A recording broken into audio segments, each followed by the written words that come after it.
मैं आज से नई लेक्चर सीरीज स्टार्ट कर रहा हूं जिसमें complete organic for JEE Mains advance और नीट के लिए कवर होने वाला है। चैप्टर जो मैंने स्टार्ट किया है दैट वुड बी हाइड्रोकार्बन।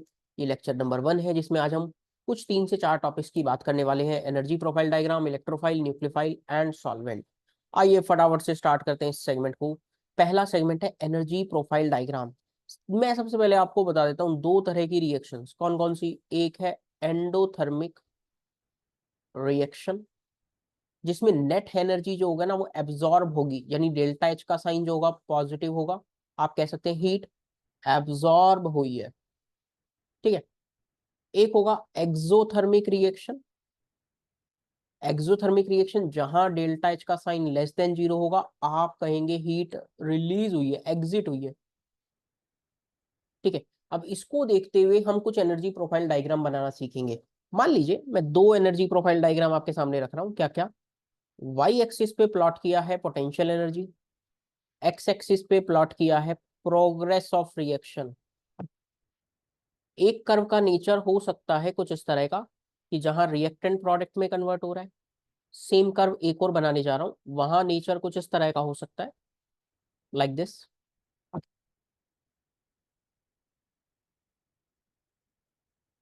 ये रिएक्टेंट प्रोडक्ट में कन्वर्ट हो रहा है। ठीक है। आर रिएक्टेंट है, पी प्रोडक्ट है। अब सोचकर देखना डेल्टा एच का साइन कैसे जज करें। तो दोस्तों डेल्टा एच के लिए एक फॉर्मूला है, activation energy in the forward direction minus backward direction. क्या बोला, सोचकर देखते हैं। ये जो एनर्जी है, क्या ये रिएक्टेंट से ऊपर कहीं हाई एनर्जी वाली स्टेट में जाने के लिए चाहिए क्या? क्या है हाई एनर्जी स्टेट, अभी हमें नहीं पता। बिल्कुल बेसिक से स्टार्ट करने जा रहा हूँ टिल जेई एडवांस कंटेंट। ठीक है। जिसको भी पढ़ना है प्लीज चैनल को सब्सक्राइब कर लेना और सारे वीडियोस को देखते रहना और साथ साथ नोट्स भी बना लेना। रिएक्टेंट से हाई एनर्जी स्टेट तक जाने के लिए फॉरवर्ड डायरेक्शन का activation energy, high energy state से प्रोडक्ट में आने के लिए बैकवर्ड का एनर्जी। पहले वाली ग्राफ में ये फॉरवर्ड का वैल्यू ज्यादा है या ये बैकवर्ड? ये बैकवर्ड ज्यादा है, जिसके कारण इस रिएक्शन का डेल्टा एच क्या मैं कहूंगा नेगेटिव है। क्या क्या ये कर्व एक्सोथर्मिक रिएक्शन का है? सेकंड वाले कर्व को ध्यान से देखना, क्या ये फॉरवर्ड का डेटा ज्यादा है, क्या ये बैकवर्ड का है? तो क्या आप पहले सेकंड वाले कर्व को देखते हुए ऐसा कह सकते हैं डेल्टा एच का साइन पॉजिटिव है क्योंकि फॉरवर्ड ज्यादा है? क्या दो एनर्जी प्रोफाइल डायग्राम पता लगे? क्या एंडोथर्मिक का कर्व कैसा बनेगा, एक्सोथर्मिक का कैसा बनेगा? क्लियर है। अब हम चलते हैं थोड़ा सा आगे। क्या कि मान लीजिए अभी हमें नहीं पता कि रिएक्शन कितने स्टेप में हुई है। ठीक है। मैं सबसे पहले तो स्टार्ट करने जा रहा हूं कंसिडर ए रिएक्शन, और उसमें भी ये मान लेता हूं हम कुछ एक्सोथर्मिक रिएक्शन के कर्व प्लॉट करेंगे। ठीक है। एक्सोथर्मिक जहां डेल्टा एच क्या है, नेगेटिव। पहला केस है कि कोई रिएक्टेंट रिएक्टेंट प्रोडक्ट में कन्वर्ट हो रहा है।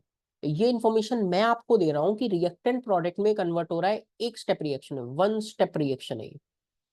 आप इसे सिंगल स्टेप भी कह सकते हैं, सिंगल स्टेप रिएक्शन। ये इंफॉर्मेशन मैंने आपको दी है। तो दोस्त इसका एक्सोथर्मिक वाला कर्व समझना कैसा बनेगा। ये पोटेंशियल एनर्जी, ये प्रोग्रेस ऑफ रिएक्शन, ये रिएक्टेंट और ये प्रोडक्ट, ये रिएक्टेंट और ये प्रोडक्ट, ये एक स्टेप में हुआ है। जब भी काम एक स्टेप में होगा, सिंगल स्टेप में होगा, तो ये जो हाई एनर्जी वाला स्टेट है ना, ये हाई एनर्जी वाला स्टेट, इसको एक नाम देंगे जिसका नाम है ट्रांजिशन स्टेट। हम आगे से इसे टीएस कहेंगे, हम आगे से इसे शॉर्ट में क्या कहेंगे, transition state. High energy state है, हाई एनर्जी स्टेट। अभी इसका डेफिनेशन भी अभी आपको नहीं बता रहा, थोड़ी ही देर में बताऊंगा, थोड़ी ही देर में बताऊंगा। क्लियर। ट्रांजिशन स्टेट क्या है, बस इतना बताना चाह रहा हूं कि हाई एनर्जी स्टेट को भी आप ट्रांजिशन स्टेट कह रहे हैं जो सिंगल स्टेप रिएक्शन के दौरान हुआ है। क्लियर है। फिर समझना सेकंड पार्ट।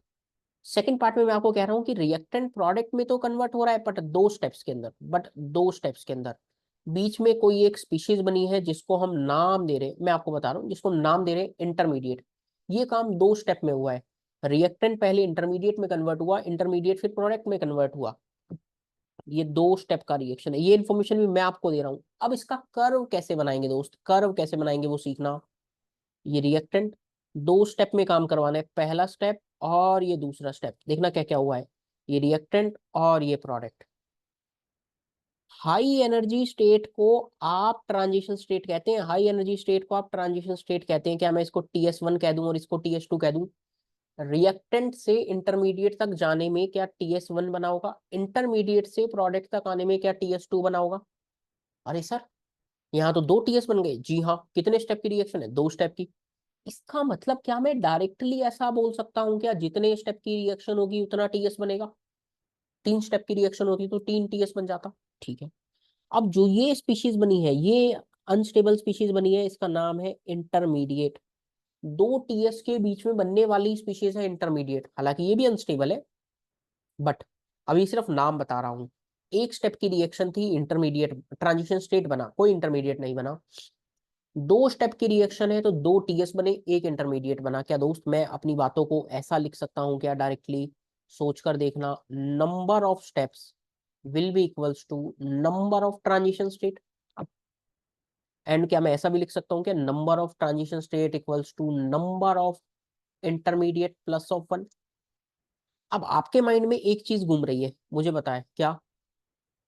एक मन में घूम रहा है कि ये ट्रांजिशन स्टेट क्या होता है, और दूसरा मन में घूम रहा है ये इंटरमीडिएट क्या होता है। दोनों से मुलाकात करवा देता हूँ। ट्रांजिशन स्टेट जो है ना, ट्रांजिशन स्टेट ये एक ऐसी स्टेट है जहां बॉन्ड ब्रेकिंग और बॉन्ड फॉर्मेशन एक साथ हो। फिलहाल के लिए सिर्फ डेफिनेशन लिखेंगे, मतलब क्या है बहुत आगे चल के सीखेंगे, होपफुली 1 से 2 लेक्चर के बाद। पेशेंस बनाए रखना, सब चीज सीख जाओगे। तो मैं लिख रहा हूं, it is high energy state in which bond breaking, जिसको बीबी कहेंगे, bond breaking and bond formation जिसे BF कहेंगे, takes place takes place simultaneously. एक साथ बॉन्ड का टूटना और बॉन्ड का बनना यदि एक साथ हो तो ऐसी स्टेट को कह रहे हैं ट्रांजिशन स्टेट, TS। अब आपके मन में आ रहा है ये इंटरमीडिएट क्या है दोस्त। दोस्त इंटरमीडिएट को मैं ऐसा कह सकता हूँ, 2 TS के बीच में बनने वाली एक स्टेट। ये भी हाईली अनस्टेबल है, ये भी अनस्टेबल है, ये भी अनस्टेबल है, बट अभी के लिए आप इतना जरूर ध्यान रखेंगे, इंटरमीडिएट 2 TS के बीच में बनने वाली स्टेट को आप इंटरमीडिएट कह रहे हैं। स्टेट फॉर्म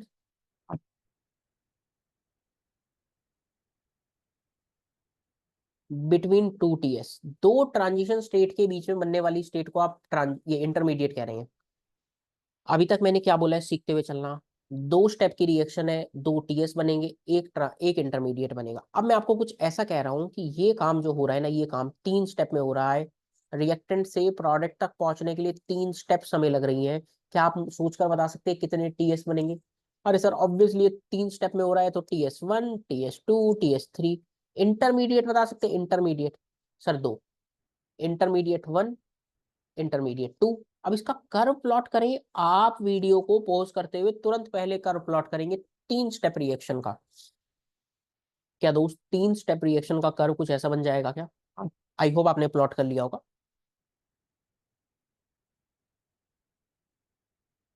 ये 3 स्टेप रिएक्शन का मैंने प्लॉट बनाया है, रिएक्टेंट ये प्रोडक्ट। कोई कहेगा सर ऊपर नीचे बना सकते हैं, फिलहाल कोई रेस्ट्रिक्शन नहीं। मैंने एक स्टेबल कर्व बनाने की कोशिश की है जिसमें ये पता लग रहा है कि प्रोडक्ट का एनर्जी रिएक्टेंट से कम है, इसलिए स्टेबिलिटी ज्यादा है।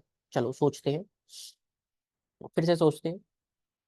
क्या ये TS1 है, क्या दोस्त ये TS2 है, क्या दोस्त ये TS3 है क्या। पता लग गया। अब मैं कुछ ऐसा कहूं, ये काम, ये इंटरमीडिएट 1 है, I1 लिख रहा हूं, ये इंटरमीडिएट 2 है, I2 लिख रहा हूं। ये काम 3 स्टेप में हुआ है, it is a 3 step reaction. धीरे धीरे आपको पता लग जाएगा कि कैसे आप 1 स्टेप बोल रहे हैं, कैसे 2 स्टेप बोल रहे हैं, या रिएक्शन के मैकेनिज्म को देखते हुए आप समझ जाएंगे। यदि ये काम 3 स्टेप में हुआ है, अब ऑर्गेनिक में एक टर्म इंट्रोड्यूस करने जा रहा हूं, एक टर्म इंट्रोड्यूस करने जा रहा हूं, which is rate determining step, RDS जिसे कहेंगे। अब सोचकर देखते हैं ये स्लो स्टेप होगा या फास्ट स्टेप होगा। अब मान लीजिए एक साइकिल बनाने की फैक्ट्री में ना, पर डे 10 तो टायर बनते हैं, 10 टायर बनते हैं। आप मान लीजिए 5 हैंडल बनते हैं, 10 टायर बन रहे हैं, 5 हैंडल बन रहे हैं, और 2 ही सीट कवर बन रहे हैं, सिर्फ 2 सीट कवर बन रहे हैं। तो आप मुझे बताएंगे at the end of the day, दिन के आखिर में टोटल कितनी साइकिल सिर्फ प्रोड्यूस हो पाएंगी। सर बिना गद्दी के तो चला नहीं सकते, तो क्या 2 ही साइकिल प्रोड्यूस कर पाओगे। यानी जो काम सबसे कम बन रहा है, जो प्रोडक्ट सबसे कम बन रहा है, जो फैक्ट्री में प्रोडक्ट सबसे कम बन रहा है, उसके हिसाब से फाइनल प्रोडक्ट की अमाउंट को जज किया गया है।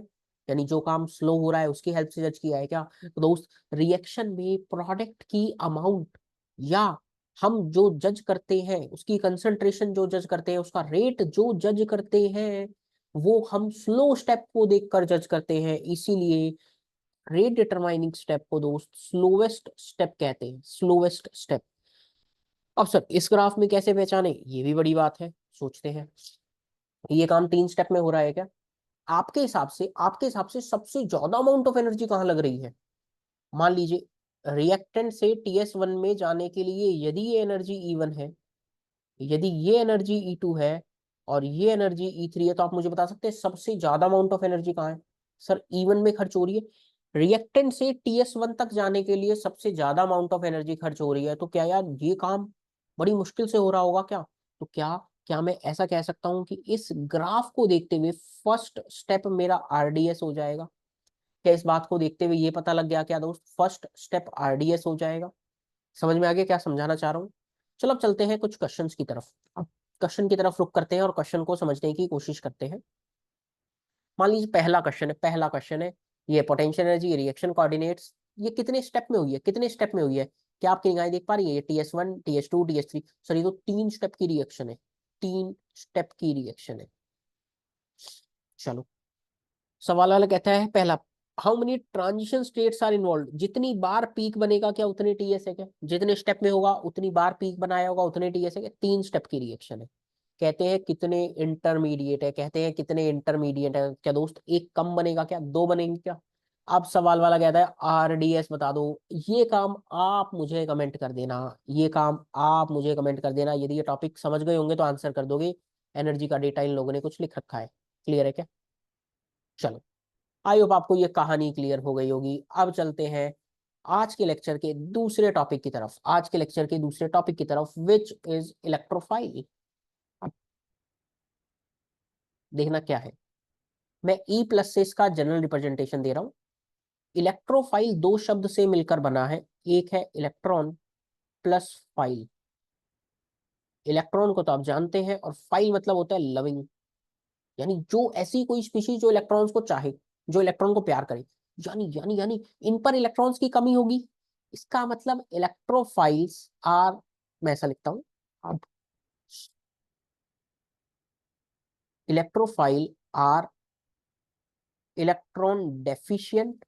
क्या ये इलेक्ट्रॉन डेफिशिएंट होंगे क्या? क्या मैं ऐसा कह सकता हूँ electrophile are electron seeking? Seeking मतलब तलाश करना, ये इलेक्ट्रॉन की तलाश में होंगे क्या दोस्त? अब आपके सामने मैं टाइप्स रखने जा रहा हूँ, टाइप्स रखने जा रहा हूँ। पहला टाइप आप देखकर बता सकते हैं, ये पॉजिटिवली चार्ज्ड है।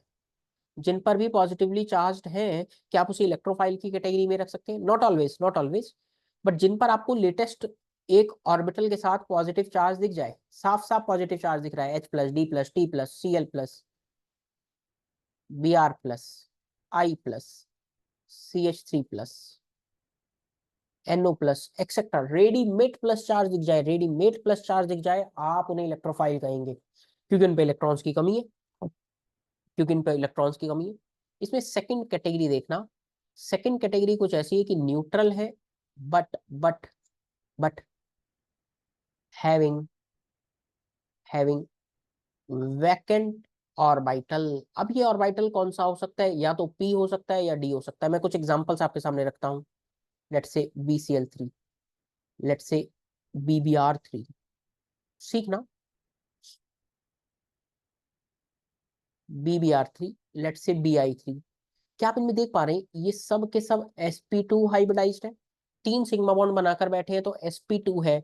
और मैक्सिमम आप क्या बोल सकते हैं, आप sp3 बोल सकते हैं ना। यानी एक p ऑर्बिटल खाली है क्या? यानी एक p ऑर्बिटल खाली है क्या? ये बात पता लग गई क्या?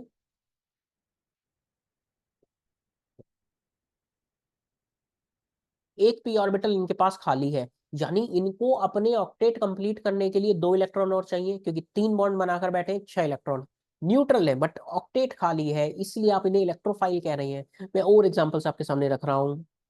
AlCl3, sp2 है क्या? sp2 है क्या? अब और एग्जांपल्स देखना, PCl5, SbCl5, ZnCl2। ध्यान से देखो, क्या ये थर्ड पीरियड के हैं? क्या ये थर्ड पीरियड और हाइयर है क्या? और हाइयर है क्या? तो दोस्त थर्ड पीरियड और हाइयर वालों के पास एक खास चीज रहेगी। अब मेरे मुंह से पहली बार सुन लीजिए, इनके पास होगा vacant D orbital. Third period और हाइयर वालों के पास होगी वीडियो। किसकी वीडियो पता नहीं, ध्यान रखेंगे, vacant D orbital. Third period और हाइयर वालों के पास रहेंगे वैकेंट डी ऑर्बिटल। आप इन्हें भी इलेक्ट्रोफाइल कहेंगे। मैं एग्जांपल और रख रहा हूँ, CCl2। दोस्त दुनिया इसे प्यार से, दोस्त दुनिया इन्हें प्यार से डाई क्लोरोकार्बीन बुलाती है।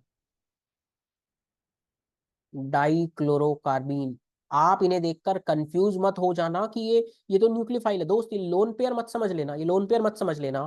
फिलहाल अभी अंडरस्टैंडिंग बहुत ज्यादा नहीं, तो मैं इसको ऐसा दिखाना चाहूंगा। CCl2 या तो एक ऑर्बिटल में दोनों इलेक्ट्रॉन हो सकते हैं, एक खाली हो सकता है, या एक एक ऑर्बिटल में एक एक इलेक्ट्रॉन हो सकता है। यानी कुल मिला के इस डाई क्लोरोकार्बीन के पास सिर्फ 6 इलेक्ट्रॉन है क्या? यानी कुल मिला के इस डाइक्लोरोकार्बिन के पास 6 इलेक्ट्रॉन है। That is why dichlorocarbene is also electrophile. ये भी इलेक्ट्रोफाइल है, न्यूट्रल है, इनके पास वैकेंट ऑर्बिटल है।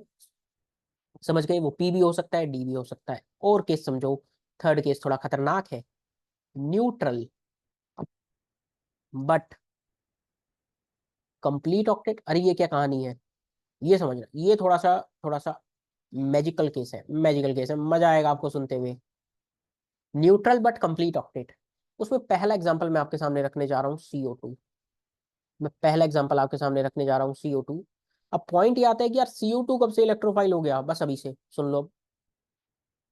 कार्बन का ऑक्टेट कंप्लीट है, 4 बॉन्ड बनाकर बैठा है, कोई दिक्कत नहीं, खाली ऑर्बिटल है नहीं, सेकंड पीरियड का एलिमेंट है, फिर क्यों इलेक्ट्रोफाइल बोल रहे हो दोस्त? मैंने कार्बन से पूछा, तुम्हें शर्म नहीं आती क्या भाई? तुम 4 बॉन्ड बनाकर बैठे हो, तुम्हारा ऑक्टेट कंप्लीट है, वैकेंट ऑर्बिटल तुम्हारे पास है नहीं, फिर तुम इलेक्ट्रोफाइल की कैटेगरी में क्यों आना चाहते हो? बोला कि सर टेंशन ही टेंशन है। आप हमारे ऊपर वाले माले पर देखो। बोला क्या हो गया? बोला सर ऑक्सीजन है। मतलब मैं क्या करूं? कहता है सर बॉन्ड में पोलैरिटी है, डर लगता है कभी ये ऐसे बॉन्ड को माइग्रेट कर ले तो इस पर हल्का हल्का माइनस जैसे ही आया ना, तो मेरे पे हल्का हल्का प्लस आने लगेगा, और मेरे पास प्लस आने लगेगा तो मैं इलेक्ट्रोफाइल बनने की कोशिश करूंगा। तो मैं वो क्यों लाएगा अपने में माइनस? कहते सर मोर इलेक्ट्रोनेगेटिव है, माइनस ज्यादा स्टेबल है। मैं बोला न्यूट्रल होके भी तो खुश खुश हो तुम? बोला नहीं सर, डर लगता है मुझे, इलेक्ट्रोफाइल की कैटेगरी में रख लो। अब जब इतनी रिक्वेस्ट मुझसे CO2 कर ही रहा था, तो मैं रख लेता हूँ इसे इलेक्ट्रोफाइल की कैटेगरी में। जहां जहां पार्शियल बॉन्ड होंगे, जहां जहां इलेक्ट्रोनेगेटिविटी डिफरेंस होगा, आप उसे इलेक्ट्रोफाइल घोषित कर देंगे। अब सुनना कहानी, अब सुनना कहानी। कौन कौन हो सकता है ये? क्या आप एल्डिहाइड रखना चाहेंगे? क्या आप कीटोन रखना चाहेंगे? क्या दोस्त आप एसिड क्लोराइड को रखना चाहेंगे? क्या आप दोस्त एस्टर को रखना चाहेंगे? क्या आपकी निगाहें एनहाइड्राइड भी देख रही हैं? आप क्या देखना चाह रहे हैं? आप सीखो। यहाँ पार्शियल प्लस आएगा जैसे ही बॉन्ड माइग्रेट करेगा, यहाँ पार्शियल प्लस, ये रहा पार्शियल प्लस, ये रहा पार्शियल प्लस दोस्त, ये रहा पार्शियल प्लस। आप इन सबको इलेक्ट्रोफाइल की कैटेगरी में रखेंगे। ये है aldehyde, this is ketone, this is acid chloride, this is ester, and this is anhydride, anhydride. पता लग गया? और एग्जांपल्स देखो, कुछ और शानदार एग्जांपल्स रख रहा हूँ। Iodine chloride, it is an inter halogen compound.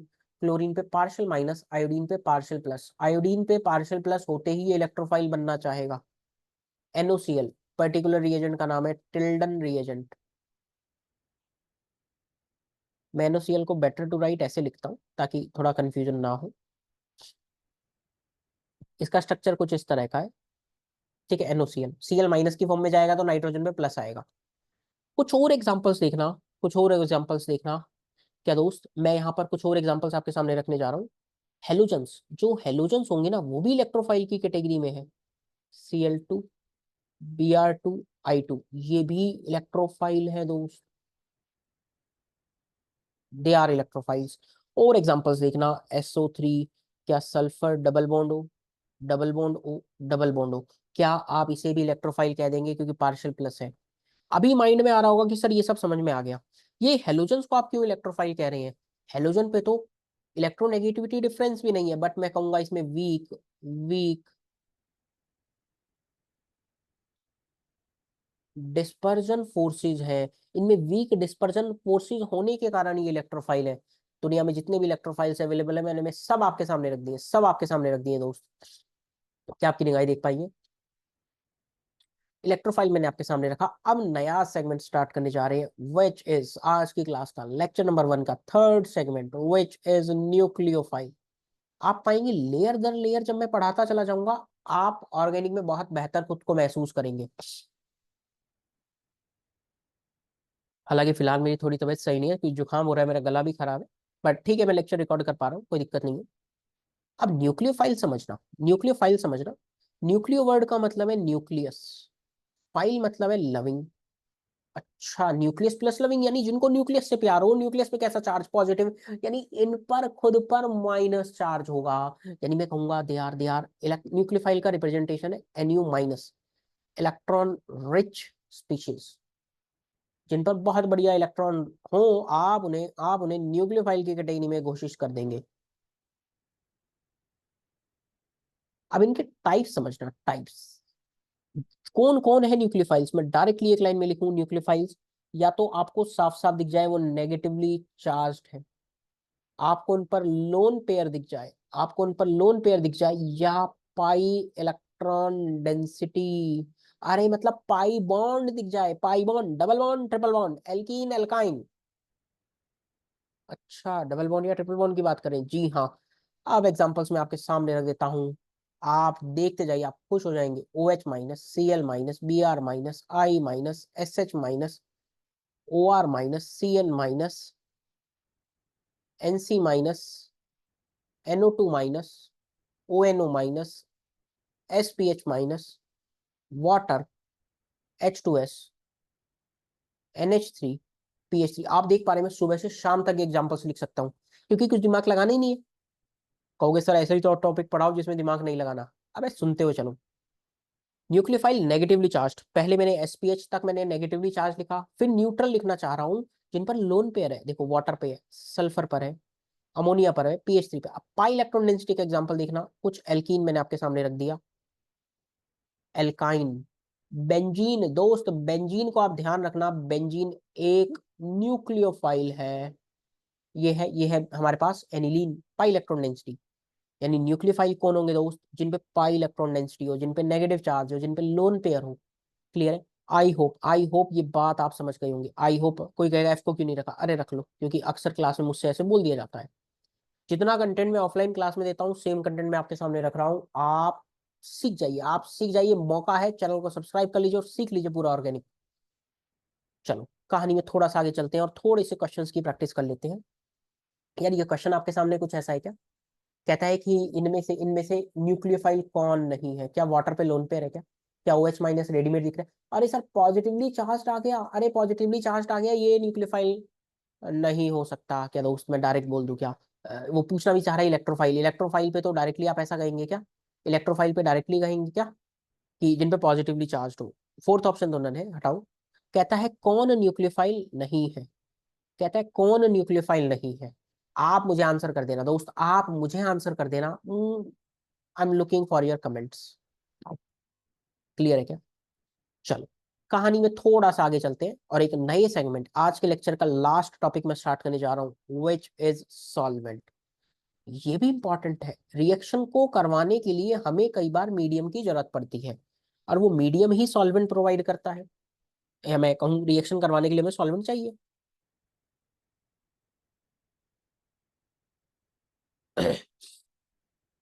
अब आप ऐसा सोचना, सॉल्वेंट क्या हो सकता है, सुनना सुनना सीखना। जिसमें पहला कैटेगरी है non polar solvent, non polar solvent. दूसरा कैटेगरी है पोलर सॉल्वेंट, दूसरा कैटेगरी है पोलर सॉल्वेंट।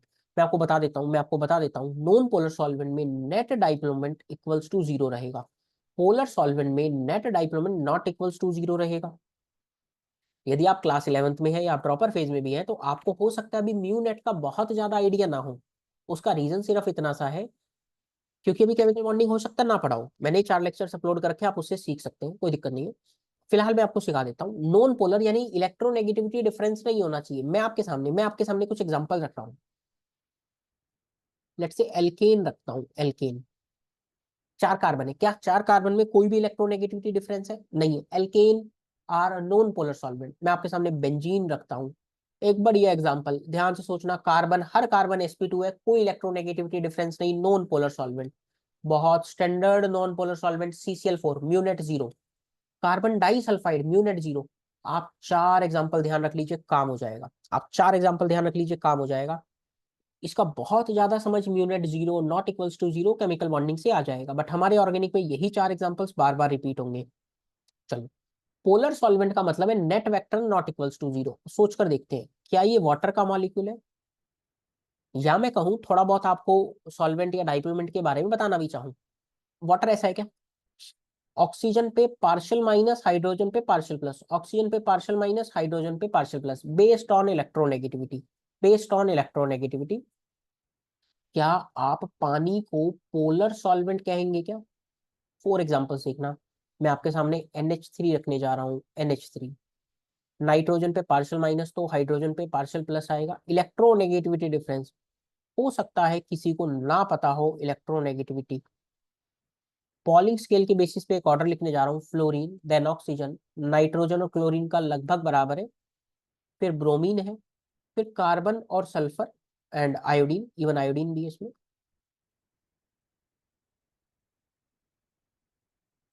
फिर आएगा हाइड्रोजन और फॉस्फोरस। ये ऑर्डर ध्यान रख लो, काम चल जाएगा। सल्फर की इलेक्ट्रोनेगेटिविटी, इलेक्ट्रोनेगेटिविटी सल्फर और कार्बन में स्लाइटली है ना, सल्फर का ज्यादा है कार्बन से, ये पॉइंट भी ध्यान रख लेना। बट फंकल BrCSI से आपका काम चल जाएगा। फंकल Br यानी फोन, पहले तो फोन को ध्यान रखना, किसका फोन? अबे सोचो, छोड़ो तुम ये सब, फ्लोरीन ऑक्सीजन नाइट्रोजन, पहले तुम ये 3 ध्यान रखना, फ्लोरीन ऑक्सीजन नाइट्रोजन फोन। उसके बाद नाइट्रोजन क्लोरीन एक जैसा है, फिर ब्रोमीन है, फिर कार्बन सल्फर आयोडीन, फिर हाइड्रोजन है। यानी कार्बन और हाइड्रोजन में कार्बन की इलेक्ट्रोनेगेटिविटी ज्यादा है, जी हाँ, थोड़ा सा ज्यादा है, कोई दिक्कत नहीं है। आप डेटा वाइज चाहे, पॉलिंग स्केल के बेसिस पे डेटा लिख देता हूँ, 4 है, 3.5 है, 3 है, 2.8 है, 2.5 है, 2.1 है, डेटा का कोई काम नहीं है। अब पोलर सॉल्वेंट तो पता लग गया, जहां इलेक्ट्रोनेगेटिविटी डिफरेंस होगा वो पोलर होगा। अब इस पोलर की भी ना 2 क्लासिफिकेशन है, सुनना, पोलर सॉल्वेंट की 2 क्लासिफिकेशन है। आप सीख जाएंगे, एक ही झटके में सीख जाएंगे। पहला है पोलर प्रोटिक सॉल्वेंट, दूसरा क्लासिफिकेशन है पोलर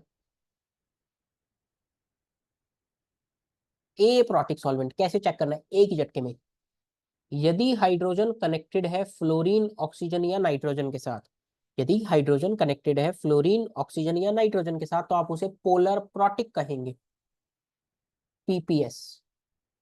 PAS वो होगा जब हाइड्रोजन ना कनेक्टेड हो फ्लोरीन ऑक्सीजन या नाइट्रोजन के साथ। फोन के साथ हाइड्रोजन कनेक्टेड है, पोलर प्रोटिक, फोन के साथ नहीं है कनेक्टेड, पोलर ए प्रोटिक। क्लियर है? अब कुछ एग्जांपल से मुलाकात करना।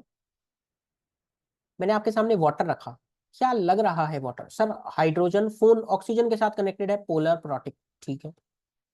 अमोनिया, सर हाइड्रोजन नाइट्रोजन के साथ कनेक्टेड है, फोन के साथ कनेक्टेड है, polar protic. Alcohol, sir oxygen hydrogen oxygen के साथ कनेक्टेड है, पोलर प्रोटिक। अच्छा, कार्बोक्सिलिक एसिड, सर फोन के साथ कनेक्टेड, क्या ये सारे एग्जांपल पोलर प्रोटिक के हो गए?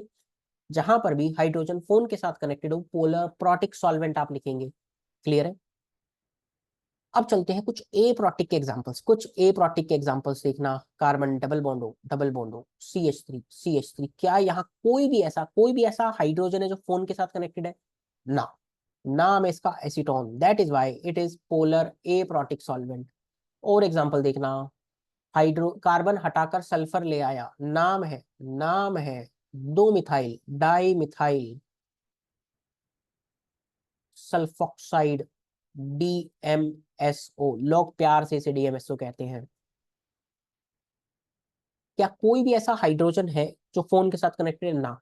फिर कोई कहेगा सर आप इसे पोलर क्यों कह रहे हैं? अरे कार्बन ऑक्सीजन में इलेक्ट्रोनेगेटिविटी डिफरेंस, सल्फर ऑक्सीजन में electronegativity difference, that is why polar, polarity आ गई। नाम है टेट्रा हाइड्रोफ्यूरान, THF लोग शॉर्ट में THF कहते हैं। और एग्जांपल्स देखना,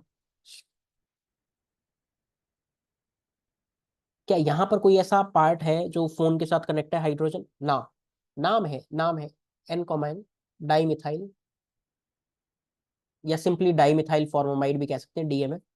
एन और एन ना लिखे तो भी चलेगा, पर मैं लिख दिया, कोई नहीं। डाई मिथाइल, एक कार्बन की main chain, form amide, lock short से इसे डीएमएफ कहते हैं, डीएमएफ कहते हैं, क्लियर है। और एग्जांपल देखना, CH3,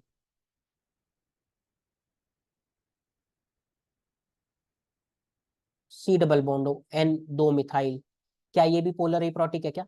नाम है इसका डाई मिथाइल, दो कार्बन की मेन चेन, एसिटामाइड, लोग प्यार से इसे डीएमए कहते हैं। और एग्जांपल्स देखना,